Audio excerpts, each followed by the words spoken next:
6. I would have been inclined to bet on the turn if it checks all the way around to me in the black. Alan Cunningham gets lucky on the river, catches the 6. We'll see how this one plays out. Considering a value bet, but it'd be an awful thin one. What could he get called by? Well, that's what I was going to ask you. If he bets the 6, can he get? I mean, I guess he can get called by a 5 or a deuce. Yeah, pretty thin, pretty thin. But actually, the action on Cyril Mooley first. Yeah, Cyril Mooley here. Maybe he looks to steal the pot. Now, this is interesting because it might actually get through. 9. And he bets 9,000 into a $6,900 pot. Pass. And Wow. Alan Cunningham forced to fold, but one of the reasons Cunningham forced to fold is Patrick is still yet to act behind. Now, this is interesting. I think Patrick puts Mooley on nothing. But can you call with just queen high, or is he forced to actually raise?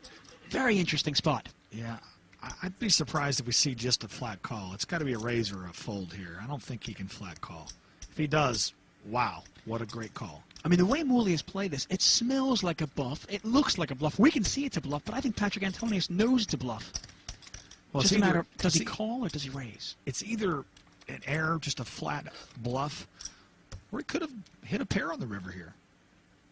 Or maybe value betting a jack that he flopped to begin with. Wow. And Antonius makes the call. He makes the call with queen high. Unbelievable. That's a great call by Patrick Antonius. You know, I got to tell you, we've been doing this series for 4 years. This is the 4th season of the $1 Million Cash Game, and never before have I seen somebody make a call with queen high and it be good. Unbelievable. To continue his aggressive play, he raises to 3,600. Negreanu also with hearts, jack 7. 36, yeah? Yeah. Yes, sir. And he calls. 6. Flop is king, jack, deuce, a pair of jacks for Negreanu. And no hearts for either player. Check, check on the flop. Turns an 8 of hearts. Daniel still got way the best hand. In fact, Greg Raymer cannot win. Negreanu checks and Raymer bets 5,000. Daniel quickly calls. Greg's been bluffing a lot. Deuce of clubs on the river. Daniel checks. And Greg Raymer moves all in. Immediately. This is the biggest bluff he's made in this match, in this tournament so far. It's a major bluff. He's got 10 high. Daniel's got jacks. Second pair. Pair of deuces out there. Remember, Greg Raymer raised before the flop. He bet on 4th Street, just like he had ace-king or king-queen, and now he's gone all in on the river. Greg's trying not to show anything.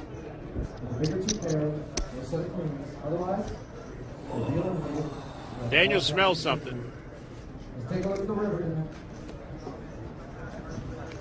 Oh, this could be a real big mistake.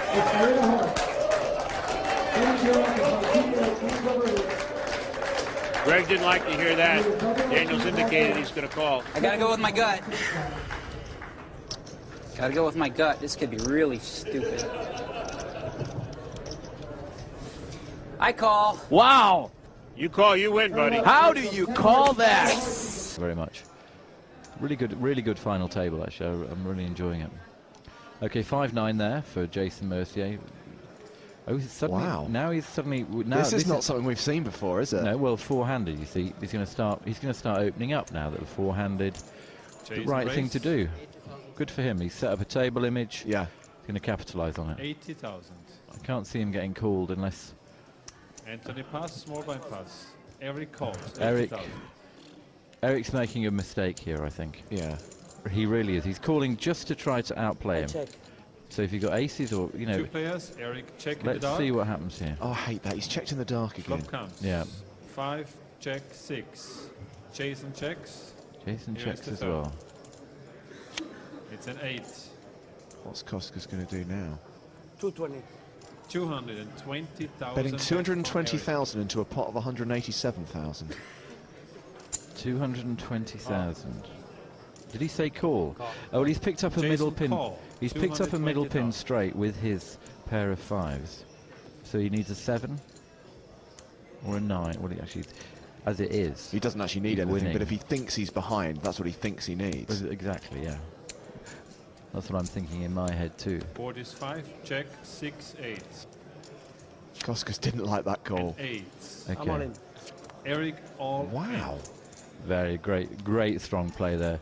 If Mercier can pick this up, this will be an incredible call.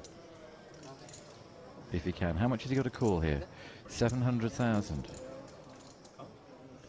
And his stack is 2,044,000. So he'll still be left 1.3 million if he calls and gets it wrong. Has he got a jack in his hand? Has he got an 8? Think it through. He's thinking it through. Checking out his body language. He's looking at Eric. From what we've Corner seen, of his eye. from what we've seen of Jason, do we think he can make this call? I've no idea. Can you get a read on Eric Koskas? I think he thinks his 2 pair are good here. I think instinctively he thinks his 2 pair are good. Remember that these guys play hundreds and hundreds and hundreds of hands online. You know, they have a sort of feel for when they might be ahead. What's he got? He's got ace king. If he's got no pair, then I'm good. Could he have been betting a flush draw? If his instinct is that his 2 pairs are good, I call. just got to decide whether Wow. to trust his What a instinct, and that's call. what he does. showdown. What He's a great call. made the call, and Koskas will Eric show he had shows a absolutely balance. nothing. And That is 5 an times. absolutely excellent call. Isaac Haxton now with a chip lead in this roller coaster heads-up battle. He looks down at Queen 8. This is the 3rd straight year Haxton has made a World Series final table, and this is only the 3rd year he's played at the World Series. A raise to 400,000 for Haxton with Queen 8. Queen 10 for Lunkin. Lunkin just won the biggest event on the Russian poker tour, worth $450,000. A raise from Lunkin. It's putting pressure on Haxton. It'll cost Haxton $1 million more to stick around.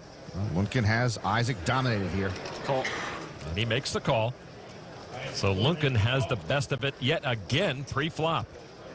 And here's the flop. It is 4, 5, ace, all clubs. Lunkin holds the biggest pocket club with that queen. Yeah, that flop is more bad news for Haxton. Lunkin first to act. Hey, English only, pal. Even when you talk to yourself? Yes, at the table. 2 million. $2 million from Lunkin. Haxton moves all in again. I call. And a call. Now, again, Haxton says all in. Again, Lunkin has the better hand. And they have pushed all their chips into the middle, each with just queen high and a club draw. Lunkin's tournament on the line, but he's ahead right now. It's been ugly for Isaac, and I think Justin Bonomo is throwing up in his mouth a little. All right, now the turn card. Lunkin hoping to hang on. Oh, and 8 pairs Haxton, and he turns the tables. One time strikes again, and now Isaac Haxton 1 card from the bracelet. Wow. Haxton now better than a 3-1 favorite. Vitaly Lunkin needs a 10 or a club, or the bracelet is Isaac Haxton's. River card. Oh, it's a club! The better flush for Vitaly Lunkin, and he takes control again. It's Haxton's turn to feel the river pain. It scares me. And I still consider myself a player first and a commentator second. Before he became a World Poker Tour announcer, Sexton was in the top 10 all-time in World Series cashes. Before I became a World Series announcer, Lon, I had the largest Pez dispenser collection in Southern Maryland. That's scary. Mike Matusow with one of the biggest mouths around the poker tour. King Deuce of Hearts calls the big blind, which is now at 10,000. 8-7 for Negreanu offsuit. Daniel loves playing small connectors, suited or otherwise. 7-3 for Sexton in the big blind. Okay, let's go with him. Sexton says, I've got rags. Deal. All 3 to the flop. The flop is 9, Queen, 3. Sexton paired his 3. Matusow with a heart draw. And Daniel has been flop light so far. He checks it. Everyone wants a free ride. To the turn we go, and that ace hits no one. Sexton's pair of 3s is still the hand to beat. Daniel checks again, as does Mike Sexton. Mataso, though, on the heart draw, bets 20,000. If I were Mataso, I'd bet there. 20,000. Well, one non-believer, as Sexton would say, he's going to look him up. Daniel folded. Sexton made the call. To the river. Jack of diamonds, no help. To the mouth. Sexton gets the check mark with a pair of threes. And checks. Sexton checks. Mike the Mouth reaching for chips, and he's going to bluff with 60,000. Mataso trying to steal this one away with a pot-sized bet. His second straight bluff at this pot. Sexton just with a pair of threes. Essentially, he can only beat a bluff. Sexton makes the call. Nice. You got it. Good hand. And Mataso says it's all yours. Mataso's not going to like the hand that beat him. Sexton shows the threes. Wow! Wow! Oh my head! You just got owned real bad there. Oh! Dish, dish, dish. That was dirty. Mike, that was dirty. Dish, dish, dish. Beat him in the pot with 2 threes. You got swallow. He can't swallow after that one. This might put the Mouth on half tilt.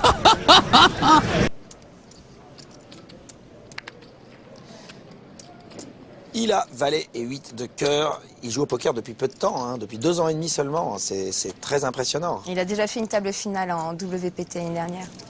Caribbean Adventure. C'est aussi pour ça que le poker est si populaire, c'est que les gens commencent, se passionnent, font des progrès et très vite ils peuvent obtenir des résultats. S'ils sont sérieux, s'ils ont le sens des cartes aussi évidemment. Hein. Ça ne peut pas arriver à n'importe qui. Cory, As-5, dépareillé. Mais qui relance à 340 000. C'est audacieux. C'est très audacieux. Il peut faire croire qu'il a...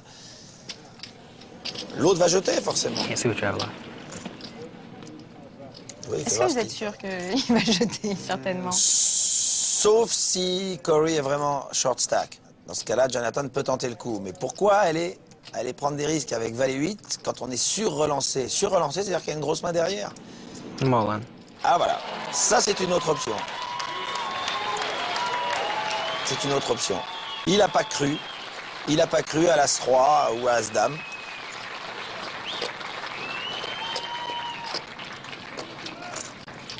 C'est très bien joué. Et surtout, ça met la pression sur Cory. Passer aurait été bien joué, relancer est bien joué, juste payer aurait été très mal joué. Maintenant, lui, il peut rien faire. Il s'est fait piéger complètement. Avec maintenant As-5 dépareillé, il voit son adversaire forcément sur une paire. Il se dit peut-être que son As est vivant, mais il n'a qu'une seule carte vivante. C'est impayable. À moins, je ne sais pas combien il a à mettre par contre pour combler. Il y a quand même 2 millions. Lui, je ne sais pas ce qu'il a devant lui.